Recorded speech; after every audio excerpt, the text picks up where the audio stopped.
My name is Victoria. I am 37 years old. And I want to tell you something that most people in my position would never admit out loud. I have more money than I could spend in 3 lifetimes. I have a company that employs over 400 people. I have a penthouse in Chicago, a vacation home in Colorado, and a name that opens doors before I even knock. But for 6 months of my life, I was completely lost. Not financially, not professionally, inside, because the one person who made all of it feel worth something was gone. Let me take you back to where this story really begins. I was 28 when I met Daniel. Not at some fancy gala, not through a business connection. I met him at a small hardware store on a rainy Tuesday afternoon. I was there because the handle on my office door had broken, and my assistant was sick, and I, Victoria Hartwell, CEO of a growing tech company, was standing in the plumbing aisle holding the wrong size bolt, completely lost. He laughed, not in a mocking way, in a warm, genuine way that made me feel like being lost was the most human thing in the world. He helped me find the right bolt. Then he helped me carry my bag to my car because it was pouring outside and he had an umbrella, and I didn't. And when I thanked him, he said, I still remember this, and he said, "Don't thank me. Just go fix your door." I smiled the whole drive home. Daniel was a civil engineer, quiet, steady, and the kind of man who read actual books and knew how to fix things with his hands and never once made me feel like my success was something he needed to compete with. He was proud of me, genuinely proud, and that was rare. We dated for 2 years. We married on a Sunday in September. Small ceremony, just family and close friends, under an oak tree outside my mother's house in Vermont. He cried when he saw me walk down the aisle. I pretended not to notice. But I noticed. Our first 3 years of marriage were, I want to find the right word, steady. Like a river that moves without rushing. Like morning light that comes in slow and fills the whole room before you even realize it's there. We had arguments, yes. Every couple does. But nothing that ever made me question us. Nothing that made me feel unsafe. He was my home, in every sense of that word. Then something shifted. I noticed it first in small things. The way he'd go quiet during dinner. The way he'd look out the window for long stretches without saying anything. I'd ask him what he was thinking, and he'd say nothing, with a smile that didn't quite reach his eyes. I told myself he was tired. Work stress. Everyone goes through seasons like that. But the distance kept growing, quietly. The way fog comes in, you don't notice it until the whole road in front of you has disappeared. He stopped reaching for my hand when we walked. He started coming to bed after I was already asleep. Some mornings I'd wake up and find his side cold, and I'd hear him downstairs at 4 a.m, just sitting in the kitchen in the dark. I asked him once directly. I sat across from him at the kitchen table and I said, "Daniel, talk to me. What is happening with you?" He looked at me for a long moment. And then he said, "I'm fine, Victoria. I'm just thinking through some things." I believed him. That was my first mistake. The night he left was an ordinary night. We had dinner. We watched half of a documentary about the ocean. He made tea. I fell asleep on the couch, and when I woke up, the house was dark and quiet, and Daniel was not there. His car was still in the driveway. His phone was on the kitchen counter, and on the dining table was an envelope. Inside it were divorce papers, already signed by him. Every line filled out, every box checked, clean, prepared, like he had been planning this for a long time. And a note. 3 sentences. "I'm sorry, Victoria. You deserve better than what I've become. Please don't look for me." That was it. No explanation. No fight, no warning. He was just gone. I want you to understand what that feels like. Imagine you are standing in a field on a clear summer day. Birds singing, wind soft, everything peaceful and bright. And then in 1 second, without any clouds, without any warning, lightning strikes the ground right at your feet. That is what it felt like. I stood in my kitchen at 2 a.m. holding that note, and I could not cry. I could not scream.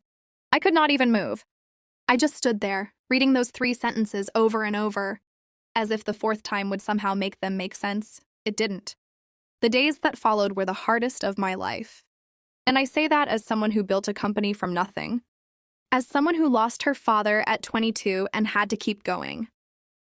As someone who has sat across from investors, who told me I would fail and smiled and walked out and proved them wrong. None of that prepared me for this. Because this was not a business problem I could solve. This was not a challenge I could outwork. This was grief, quiet, heavy, shapeless grief, and for a person who was still alive but had chosen to disappear from my life without ever telling me why. My father, a man who has never been gentle about hard truths, told me Daniel had married me for money and finally showed his true character. My friends were careful and kind in the way people are when they don't know what to say. My team at work noticed I wasn't myself but said nothing. I kept going, because that is what I know how to do. But inside, I was a house with all the lights off. Before I tell you what really happened next, what I found, and what the truth turned out to be, I want to ask you something. If you are watching this right now and you have ever loved someone completely and had them walk away without a real explanation, you know exactly the kind of silence I am describing. Please take a second, like this video, subscribe to the channel, and drop your country in the comments below. I want to know where in the world you are watching from. Because this story and the real part, the part that changed everything, it deserves to be heard by as many people as possible. Now, let me tell you what happened 6 months later. It was my assistant James who found him first. Not through a private investigator, though I had hired one. Not through legal channels, though my lawyers had tried. James found him completely by accident. He was driving through a small town called Millhaven, about 3 hours south of Chicago, and he saw a man and a construction crew laying pipe along the roadside. He almost kept driving, but something made him slow down. And when the man stood up and turned around, it was Daniel, my husband, the civil engineer who had managed multi-million-dollar infrastructure projects, the man who used to come home to our penthouse and sit at the piano and play for an hour to decompress. He was wearing dusty work boots and a faded orange safety vest, and he was digging a trench on the side of a county road in a town with one stoplight. James called me immediately. I drove there myself. I didn't tell anyone. I just got in my car and I drove. I found him at a small diner near the work site around 6 p.m. He was sitting alone at the counter with a cup of coffee and his hands wrapped around the mug, staring at nothing. When he saw me walk in, his face did something I will never forget. It wasn't guilt. It wasn't anger. It wasn't even surprise. It was relief, like a man who had been holding his breath for a very long time and had finally been allowed to exhale. I sat down across from him. I didn't yell. I had imagined this moment 100 times, and in every version, I was angry and sharp and I had so many things to say. But when I actually sat down in front of him, all of that left me. I just said quietly, "Tell me the truth, Daniel." And he did. 8 months before he left, Daniel had been diagnosed with early-onset Parkinson's disease. He had noticed the tremors first, small ones in his right hand. He thought it was stress, then fatigue. Then he went to a doctor, and then a specialist, and then another specialist. And they all told him the same thing. It was early stage, manageable with medication for now, but progressive, uncertain, a road with no clear ending. He didn't tell me. He said he sat with it alone for weeks, trying to figure out how to say it. And somewhere in those weeks, a thought took hold of him that he could not shake loose.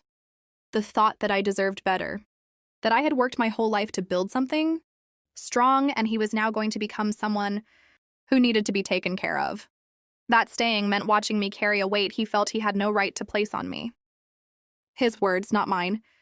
He said, "You married someone who could stand beside you, Victoria. I didn't want to become someone you had to hold up." He had left because he loved me. He had disappeared because he thought it was the kindest thing he could do for me. He had been working manual labor in a small town because he said being useful with his hands, while he still could, was the only thing keeping him steady.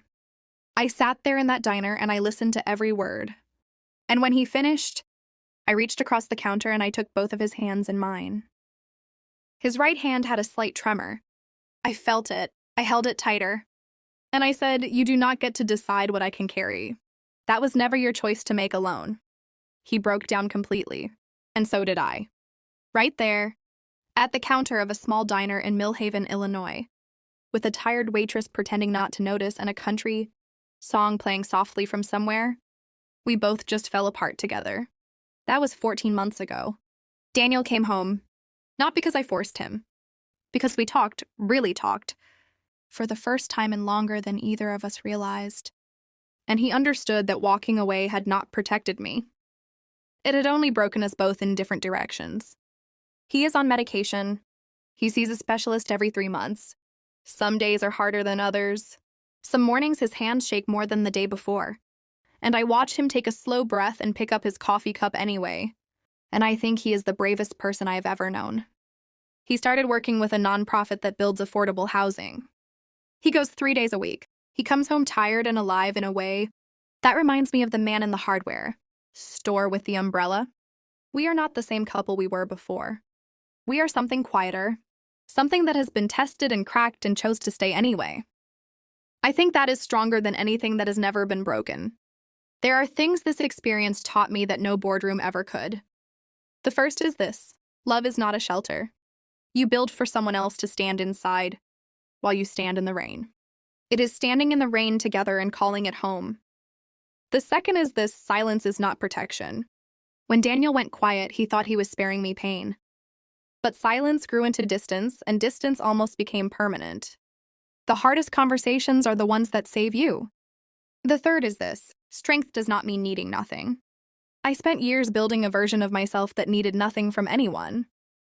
And then I met a man who was doing the same thing for entirely different reasons. We almost lost each other to our own pride, dressed up as love. And the fourth, and the one I want to leave you with, is this: the truth, no matter how frightening, is always more merciful than a beautiful lie, always. My name is Victoria. I am 37 years old. I have more money than I need and a husband with shaking hands and a heart so full it embarrasses me sometimes.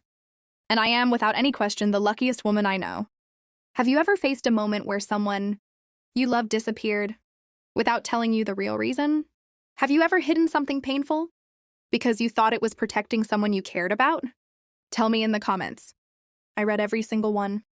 And if this story stayed with you even a little, share it with someone who needs to hear it today.